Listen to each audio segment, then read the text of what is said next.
Hello and welcome to Real Chat with Kat, the podcast dedicated to igniting your entrepreneurial spirit and empowering you to conquer new horizons. In this podcast, we chat with inspiring entrepreneurs on their journey to success through some amazingly insightful and expansive conversations.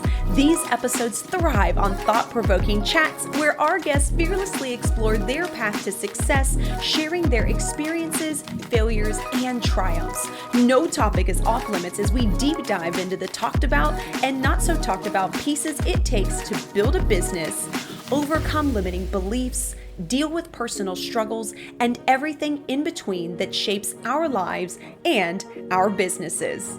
I'm your host, Kat Polsinelli, creator and founder at The Lotus Effect, where we believe that success is not just about strategies and tactics, it's about cultivating a powerful mindset and creating customized business operations that align with you and your true purpose. Whether it's mastering time management, improving productivity, enhancing leadership skills, or simply fostering a growth-oriented mindset, we'll provide you with the tools and strategies to flourish in both your business and personal life. I'm so excited to have you join us today in this episode, so get ready to feel empowered and inspired as we learn together and from one another on how to rise above challenges, break through limitations, and unlock our full potential. Let's dive in. Hello, everyone, and thank you so much for joining me today on this episode of Real Chat with Kat. I am so excited to have you here with me today, and I can't even call her phenomenal. There's so many words for her. I am so excited to have this conversation. So, FYI to anybody listening, we are going to be diving really deep into some things. So you are going to want to take notes. You're going to want to be aware of the conversation. But Ruby, thank you so much for joining me today. Thank you so much for inviting me, Kat. I really appreciate it. You are so welcome. I am so excited to have this conversation. I know you and I have had quite a few off camera as well, and there's a lot of things that overlap, a lot with my past and some of your stuff, and just I'm so excited to see this intersection where we get to have this conversation on this platform for so many people to be able to hear. So as we dive in, please do me a favor and tell everybody who you are, what it is that you do, and then what got you into that space. Hi, everyone. Thank you for giving me this time. My name is Ruby, and I am an author. I've written a book about healing from narcissistic abuse, Journeys from Abuse to Freedom. And my work has actually just happened. And I say that because I've been doing it for so long, I didn't even realize that I was working in domestic violence. I didn't know those two words. So I was helping people voluntarily, but somebody would be introduced to me and I would just help them. I became involved in something called the Muslim Women's Helpline in London, which was established in 1989. That's how old I am. Don't tell anyone. And what we found was that there were so many issues that were not being addressed. So there was a lovely lady called Imelda who was already working in something called the Samaritans. And she opened up another channel and we started working with women again, very privately. Nobody ever knew what was happening to them and we never recorded anything. So as far as anybody's concerned, they don't exist because people didn't want their information out there. It wasn't until 2005 that I started working officially in the field of domestic violence that I realized I'd been doing domestic violence work all my life and basically just went right into it. I transitioned from domestic violence work to probation because women kept saying that their partners were absolutely horrific. And they were, the things that were being done, absolutely horrific. But in my heart, I know that people are not all bad. Some things happen. So because of that, I entered the criminal justice system. And then I realized, oh, this is why these men behave as they do. And then I learned from their histories, from all the records that we have, mental health, all the psychological reports and such. So I got like a 360-degree insight into domestic violence from both men and women as victims and as abusers. And as time has gone along, other channels have opened up. I now do trauma work as well. But that's where I kind of come from. And here we are today. I love this journey too because it's really interesting. And I know we've talked about this before, but for anybody else that's out there that's listening, there are so many people that have even found themselves in a domestic violence situation and didn't even realize that that's what it was. I mean, I know I didn't. I didn't realize that that's what it was until after I Mm, had my ex arrested. And what's really interesting is I remember probably about 4 years before I left a shoe store that I was working at, I actually had a lady that was asking me, like, why does he always bring you to work? Why can't you drive yourself? And I was like, oh, we just have one car and he's got to have it for the kids. And she was like, why does he have to sit with the vehicle outside of the doors to watch you walk in? And I'm like, oh, he's just making sure that I'm safe.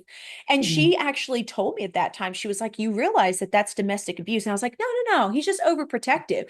I never looked the word up. I never had a second thought about it. And there's so many people that find themselves in that. I can't tell you how many women and men I've had conversations with men that didn't realize that that's what it was. And so I think that it's really interesting to know that you were having these conversations and you were helping people through it, and even through what you were doing, you didn't even realize that's what it was. You were analyzing, right? You were analyzing situation, you helping somebody heal. And so kind of all the other puzzle pieces for you didn't necessarily matter because you were just trying to help people get to a different space in their life.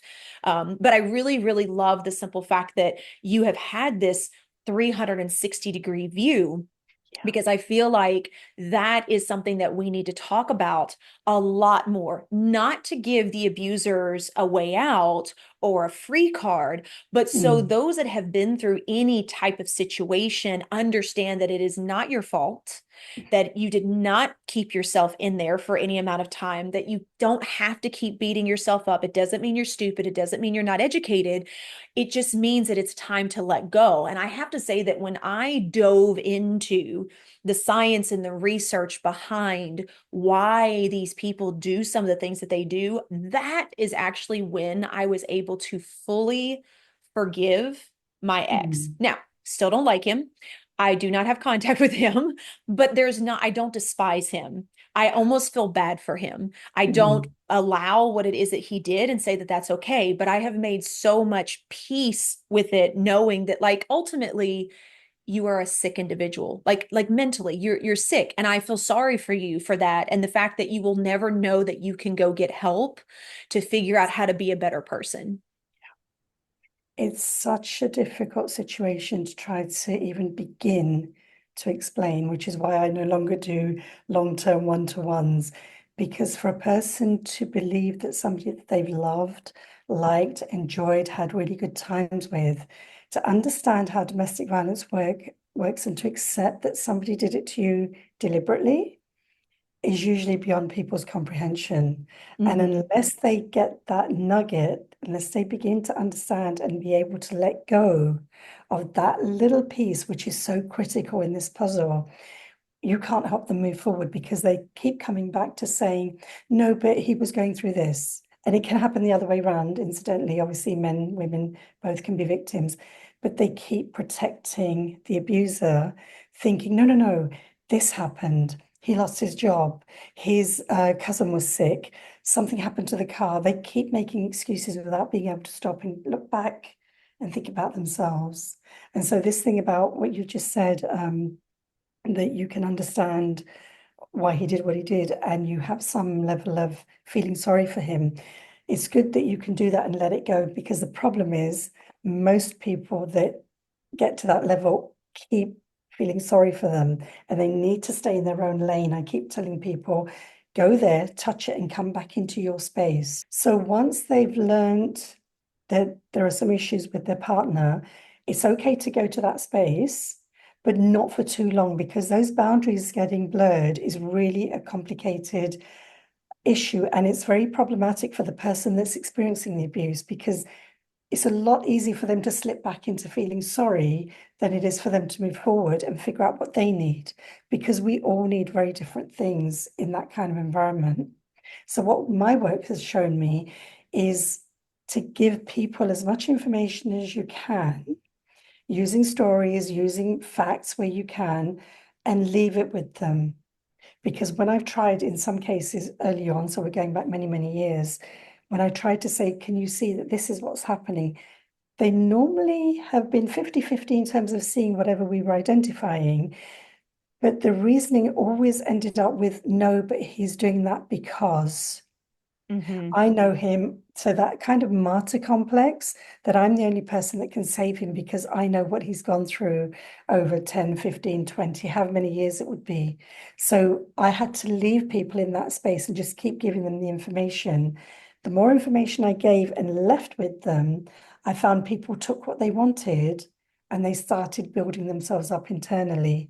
They did arrive eventually in that safe space of moving forward, but it was a really long, arduous journey.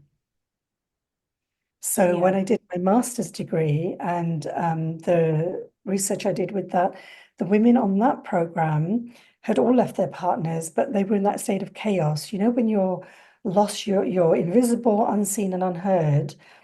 And not just that, you feel you can't do anything. You're totally incompetent. I just gave them information. I talked about the narcissist, coercive control, the criminal justice system. And as you can probably tell, I'm not in the US criminal justice system, I'm in the UK justice system. But I gave them so much information that when they were navigating their lives in the different areas like social care, then education, then the justice system, they had all these tools.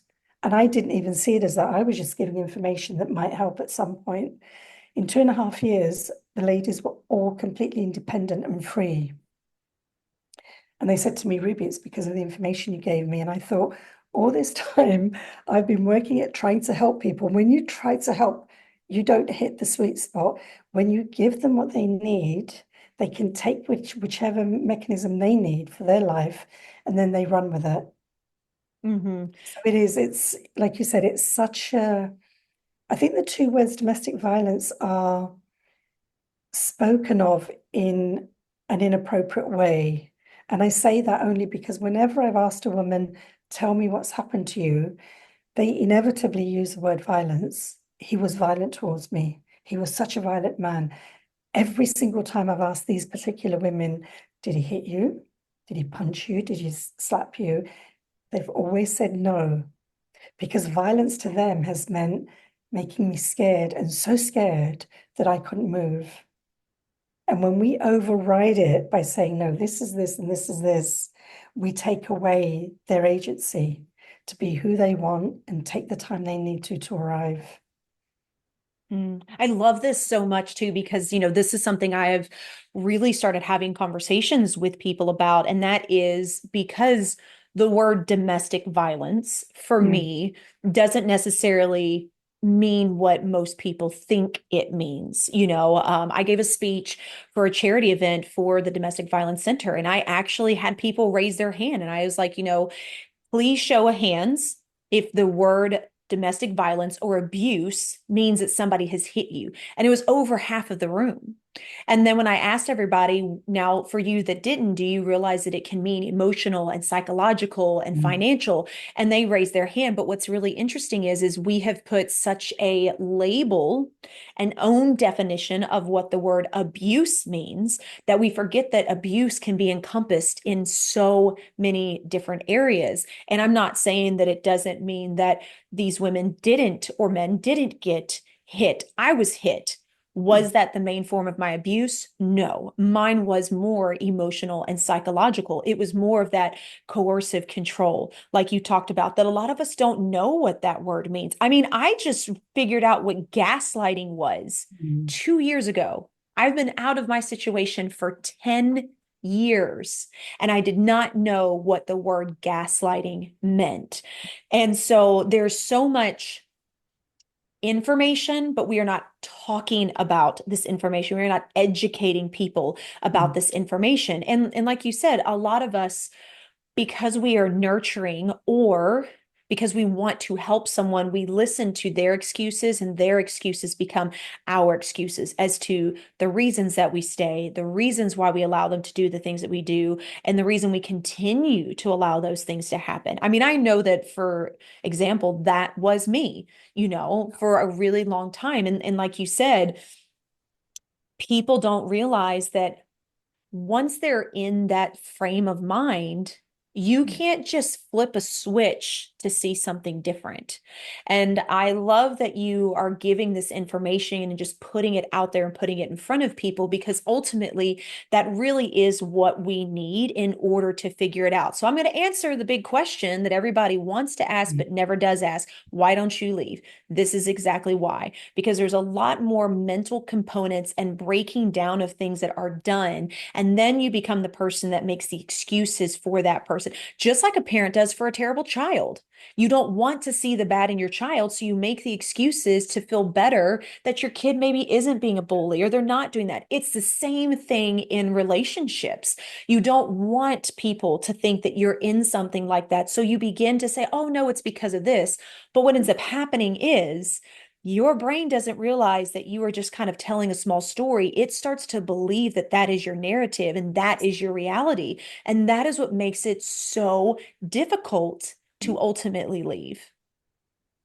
And again, the tiers, the layering. So you touched on coercive control and the gaslighting. And yes, we can break them all down and break them apart, but they're layered. There's so many mechanisms of how they use those behaviors. And before you know it, and the reason that you can't get out of it is because they've actually now resided in your head and you don't even know it, because they've actually taken the you that exists and they've replaced it with them. And that thing that you just described, that, you take on their excuses, you make those excuses and those excuses become yours. That's what's happened. But I also need to add one thing, you're probably aware of it, but the people that are getting involved in these relationships target the person. So they target good people, people with good hearts, with good, kind intentions, because they know they can mess with them more. The minute you start standing up to them, if you do it too early on, you'll be out of the picture very quickly, because they know that they can't actually isolate you and they can't break you down. But when most of us do what we do, which is be kind and listen and protect and love and believe them, they're the people that they actually seek. It's almost like trying to find water in a desert. They find good people. They know how to find those good people. And Mm-hmm. also, you mentioned children, which for me is my trigger point, because when I started doing this work, oh gosh, Kat, I started off in probation. Well, I didn't start off in probation. When I started in probation, I started with adults. So I was working with men who were committing all sorts of different offences. When I looked into their histories, so as a probation officer in England, we do a lot of intervention work. Okay. So you get to know their story from birth all the way through, whatever they're telling you and whatever other evidence you get to support that.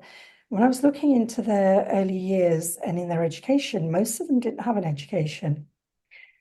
Most of them had started drinking, taking drugs at young ages, and it may only have been, a little drink here and a little drink there, but it happened very early on. So we're not talking teens, we're talking preteen. So when I Wow. was looking at those things, I thought, well, what chance did they really have of having any kind of trajectory unless they fell into the path of somebody good who took them aside and said, okay, I've got a shop here. Why don't you clean up? Why don't you do this? And take them down that road.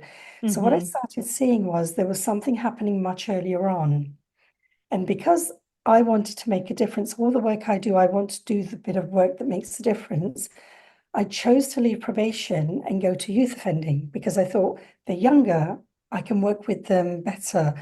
I don't know how much you know about youth work, but you have so many other obstacles. You have parents, you have teachers, you have all the other people they're involved with. So again, in Yeah. England, because you work holistically, it was so difficult getting through everything.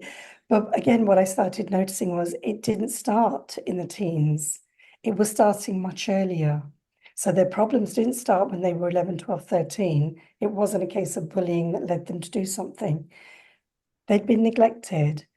Their parents were having abusive relationships. So these children were being raised in that type of environment. But for me, it got even bigger because I thought, how do children get labeled, ADHD and ADD before they're 5, 6, and 7? And I was looking at this really closely, and I first of all, I thought there was something wrong with me, which is what I normally do when I see something. I think, no, no, I've got a problem. Nobody else is saying it. I started looking at the fact that it actually went back to pregnancy. So if you're being born in a situation where mum and dad have an abusive relationship, you inherently are feeling that when you're inside the womb. And I thought, okay, I'm crazy here. And then as time went along, and I had other cases where I worked with children who had become violent towards an adult, a grandparent, but these were model students when I spoke to teachers, head teachers, learning mentors, all the people surrounding the child. They said we would want a class full of children like this child. And then I started working backwards. And that was when I got my first bits of evidence where the mums had said, in the pregnancy, my partner was abusive. He used to do this, this, and this. And then I thought, oh my gosh, I wasn't crazy. There is something going on much earlier. And then when they come into the world and mums do the best they can under the circumstances that they're in, Mm-hmm. they still miss the fact that even when you're holding your baby and loving your baby, when you're not fully present in your mind, that's what your baby's picking up. So you can be cleaning them and feeding them and doing everything, but you're not making that connection. So then these children grow up with labels. So can you imagine if you've been born labeled, and I'm your teacher, so I'm reading the paperwork and it says child such has ADHD, ADD. So I'm now going to cater for that child as having these problems instead of trying to figure out, okay, let me find out a little bit more and then work with the child. So you're coming into systems that are preset for you. Mm-hmm. Does that make sense? Yeah. And you know what's really interesting is I've actually talked to a lot of people, and I know that there is some scientific studies that are also being done around when a woman is pregnant, depending on her situation, those things can be a part of that child. So if you're super stressed, if you are super high anxiety, like that can have a huge effect on the child before they're born. And what's really interesting is when I first heard about it, I was like, that is absolutely crazy. There's no way. But I also look back at where I was at Mm. during both of my children's pregnancies. And I know for a fact that during my youngest ones, I was in the middle of my abusive relationship. I Mm. vividly remember being held down and put a pillow over my face during some certain situations because I wasn't being able to be controlled or I was sobbing uncontrollably. Like I remember things like that. And then when I think about my son now and some of the things that he has done, I'm like, well, no wonder he's super quiet. No wonder he's super closed Mm. off. No wonder he doesn't trust a lot of people because in that situation at that time, I was not able to be around someone. I was not able to voice myself. I was not able to have my own opinion or be able to trust people. And then he ended up growing up in that environment. Now I left when he was 7, but still, like they talk about, you are a sponge at that age anyway. So everything that he saw and was aware of, that's what he inherently took as like, well, then this is what you do, right? And it took a really long time to continue to have conversations, to talk with him about the things that he had experienced, and then allow him to see who his father truly was, which is probably one of the hardest things to ever have to do. And then be able to help him puzzle piece it together now that he is 16. Like it really is amazing how the body holds on to traumas and how those traumas really do affect not just your body, but the way that your brain handles situations. And so to me, it makes perfect sense as to, why people are doing some of these things. Now, again, we're not saying that that makes it okay. What we're trying to help people understand is there is more behind it besides they're just an ass. Okay. They are. I get that. And there are so many other pieces behind it. And like I said, the one thing that really helped me be able to fully let go and stop resenting myself for the reasons why I stayed was learning and understanding the reasons why he is that way, his background, and some of the things that he went through.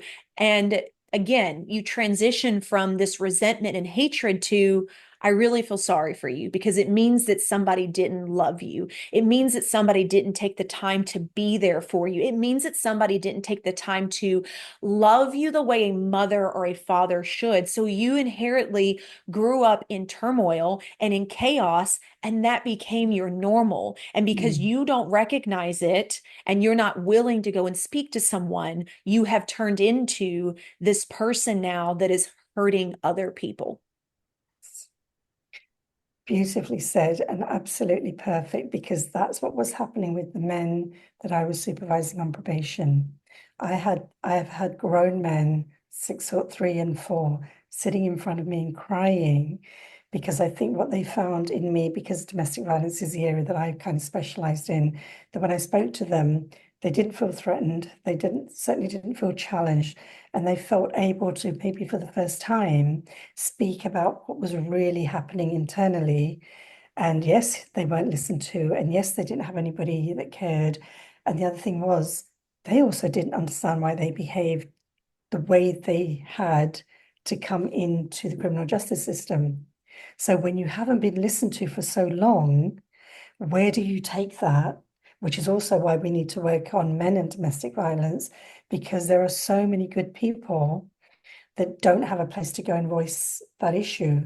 But I'm so glad that you've been able to recognize it, because it really does help in the parenting aspect. Like you said, those puzzles don't come together quickly, and you have to wait for your child to arrive and be ready to receive. You can keep putting those bits of information there for them, but they have to be ready to take the puzzle, the piece that they need, and put it back in, because they have to have that ownership. So those things are so much reliant on the person that's receiving. And that's why I do, like I said, that's why I do the giving of the information. Take what you need, because you know best what you need in your situation. I can see a lot of things because I've done a lot of cases, but I don't know your individual circumstances. Even when you choose to tell me everything, there are bits missing that you're going to forget to tell me, but also that you're experiencing that you don't even know you're experiencing. Mm, You know, yeah. that's where it gets complicated for the children in particular. Another job, sorry, I've done so many things around domestic violence. I was working with very young children, and what I found was that they wanted to offload and share everything, but they also wanted to protect both parents. So that Mm, some parents had separated, some hadn't. And it's really important that children get given the permission that you're allowed to love both parents. They're still your parents. You don't have to take sides with good and bad. You will figure that out. And I think a lot of parents kind of want to fight one against the other, and they don't realize how much harm they're causing the child. So that mhm. space that you've created, I wish other parents would do that. Additionally, when a child's born, you can start reversing the effects of what's happened, but you can't if you don't know that you were in an abusive situation. So those first 3 to 6 months, the loving of the child and the holding of the child and the being fully present can reverse so much. All the things that they've experienced in pregnancy, that touch, that feel, that connection, that safety that's created, can start reversing that very early on. But if the mums don't know, how do we help them realize that even though you're doing everything, you're not actually physically present, or emotionally present, I should say? Yeah, and you know what's and I want people to understand this as well is you don't have to be in an abusive situation in order to have these feelings or to be Mm. stuck and not being present. There's a lot of other things that cause us not to be present, right? Whether it's distractions because of social media or the news or the drama that we get involved with people Mm. around us. And one of the things that we need to remember is you can be a really great person now, but there could still be things that you dealt with as a child yourself Mm. that are still haunting you. And so, in order to do anything differently, in order to want to do something different for your children, you have to be able to do something different for you. And I'd love for you to touch base on this, Ruby, because I know this is kind of your space as well, is what are some things that people can start with if they are wanting to just shift the way that they feel, maybe learn to be a little bit more present, learn to let go of some things, where can someone even begin? Because I feel like that can be such a daunting task when you start to think of all the things you've been through and you're like, okay, well, which one do I get rid of first? Yeah. For me, the biggest thing that I ask everybody to do, and I talk to myself about this too, because it's so difficult, even when you're doing all the things you think are right, is to be kind to yourself. We're so critical of ourselves. We're very critical of others too, but we're probably kinder to others than we are to ourselves. So be kind and know, whatever thing it is that you're trying to address, you can do it. And you have to replace that negative thinking to begin with. So I use the words invisible, unseen, and unheard. So many women have brought that to me and said, Ruby, at 35, 38, 45, I feel completely invisible. And just from the little bit of work I do, I said, but how? Tell me why. Tell me why you're invisible, and why is it that you can't see yourself? So just working on those little things, they're not actually not little, they're quite big, but take one of whatever it is you have an issue with and start working on that. Because what happens is when you learn the techniques of managing one, you automatically start doing it to the other areas and you don't even know. But you have to pick that one. So when I was working with the women on my thesis, and I was talking to them individually, and they were saying, but I don't know this and I don't know that. And I said, so what is it you don't know? And then they would tell me what they didn't know, and I'd be sitting there going, I think you do know that. And that would have been the first time that they would have thought, yes, I do know that. And then when I'd ask the next question, they would answer their own questions, but they didn't realize that they already had all that strength within them because they've been put down so much that they can't see their greatness. Well, you see, this is where I come in really good. And I can help you bring that up because I know that we all have greatness in us. Some believe it more than others. But in all of those cases, with all of the women, every time they had an issue and they said, but I can't do this and I can't do that, every time I asked the question, they pretty much always told me what they were doing.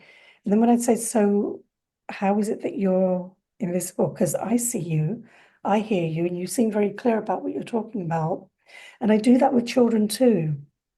So when children say to me, if I hadn't done this, my mum and dad wouldn't have broken up. And I listen to the pain really.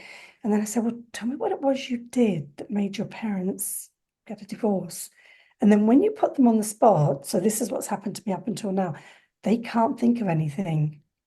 They literally cannot think of what they have done that's forced their parents to separate. And I said, so you as a child, what you're doing is you're just being, it's their job to take care of you.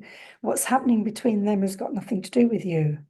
And as I worked on that, very simple children's language, not the language we're using, and they've sat there and it's almost been like a light bulb moment. And I thought, this is how not having a safe space, not having a place to be able to just be, controls you and breaks you down.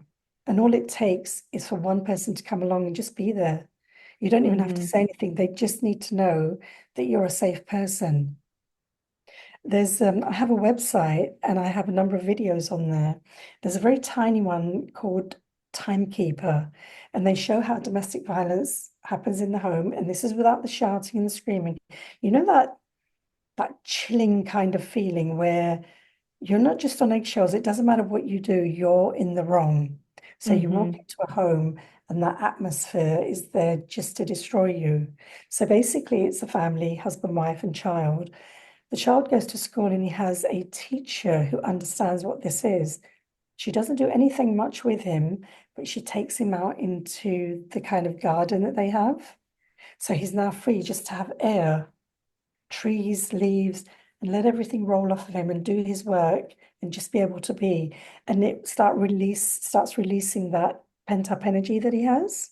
Mm-hmm. I just thought something as simple as that, because the teacher understood that instead of when the child was being rude or disrespectful or shouting, for her to say, okay, we're going to take you to the principal, she knew something else was happening and she tried other mechanisms first.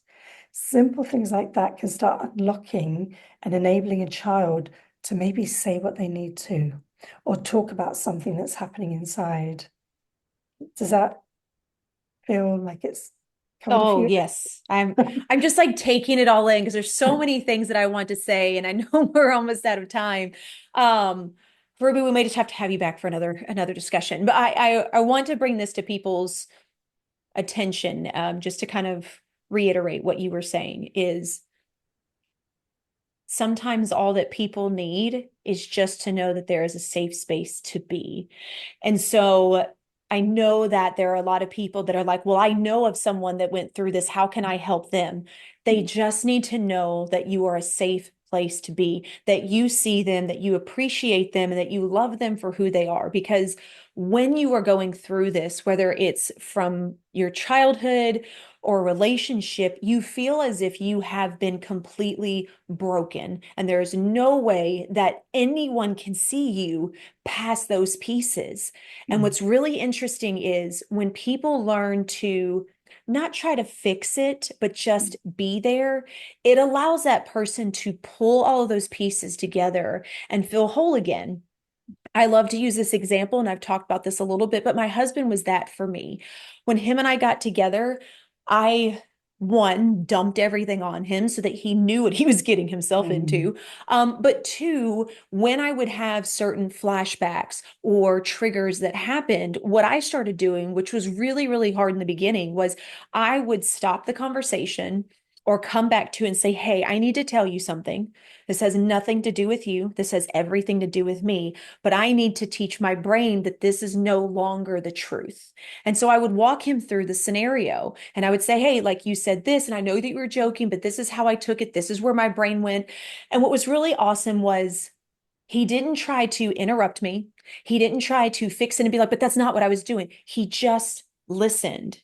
And then afterwards, he just reassured me that, yeah, you're right. That's all I was doing. I wasn't, and that's all that it took. And so being able to do that in a safe space mm. allowed me to then retrain my brain to understand what was this new reality and get rid of this reality that I had been living in for so many years. And so I just want people to hear this and understand that whether it's a child or an adult, sometimes it's not about fixing it and asking them tons of questions to get them to tell you things so you can tell them what they need.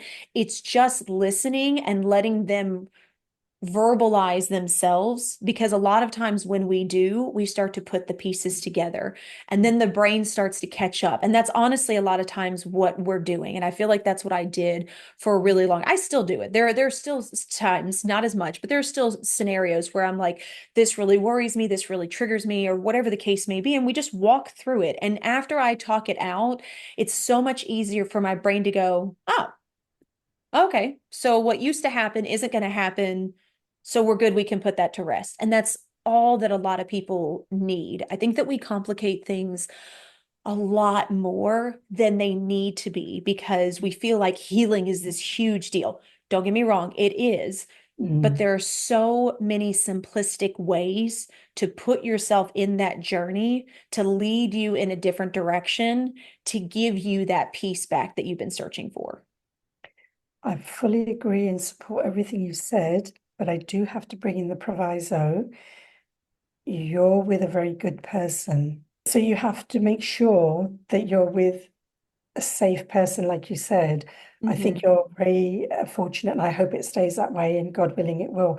But there are going to be people, and unfortunately, I've worked with too many women who are in second, third, and fourth situations where they keep offloading, the person becomes a shoulder to cry on, and then they're also abusive using the same Mm-hmm. information. So we have to be careful when we're sharing that, because whilst you've had the good experience of somebody listening, paying attention, and then you being able to park it, unfortunately, there are a lot of people that don't get that.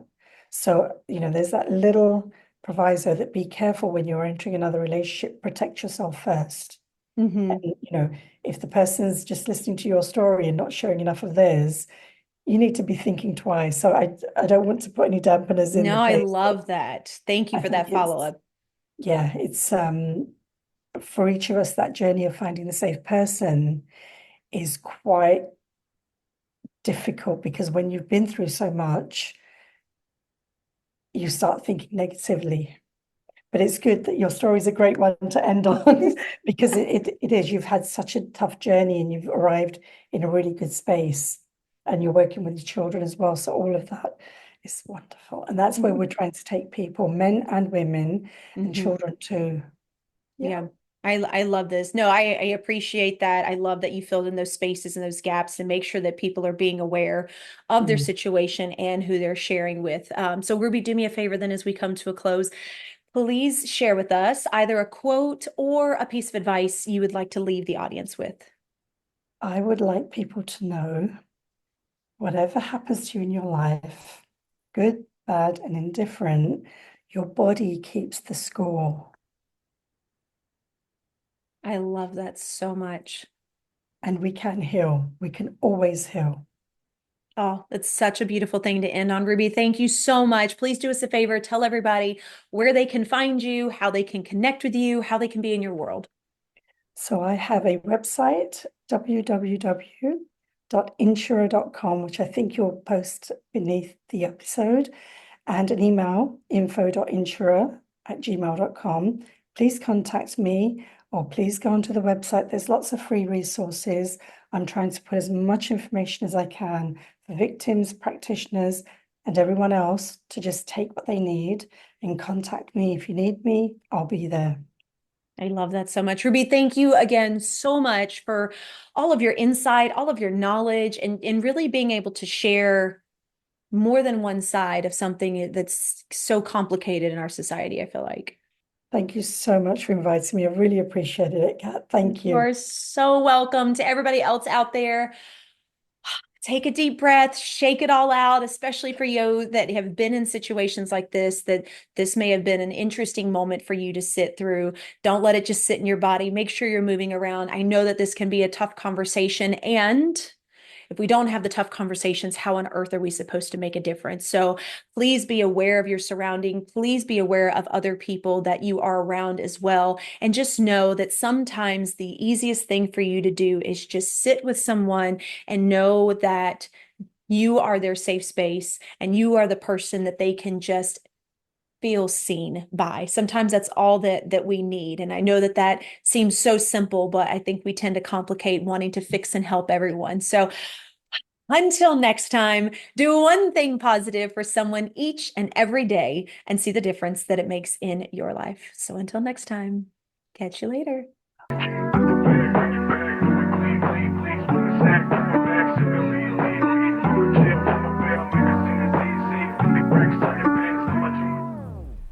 Hello again, and thank you so much for being a part of the podcast today.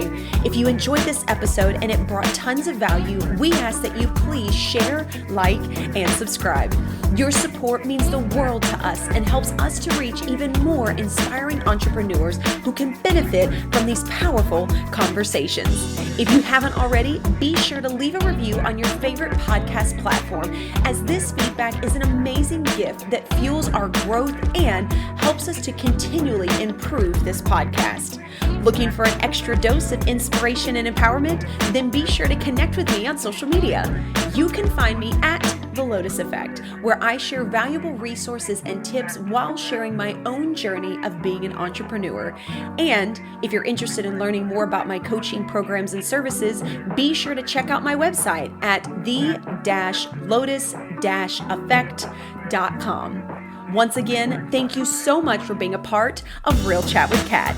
Your presence and support makes all the difference. Remember, whether you find yourself in the depths of the mud or on the path of growth, we all have a unique journey.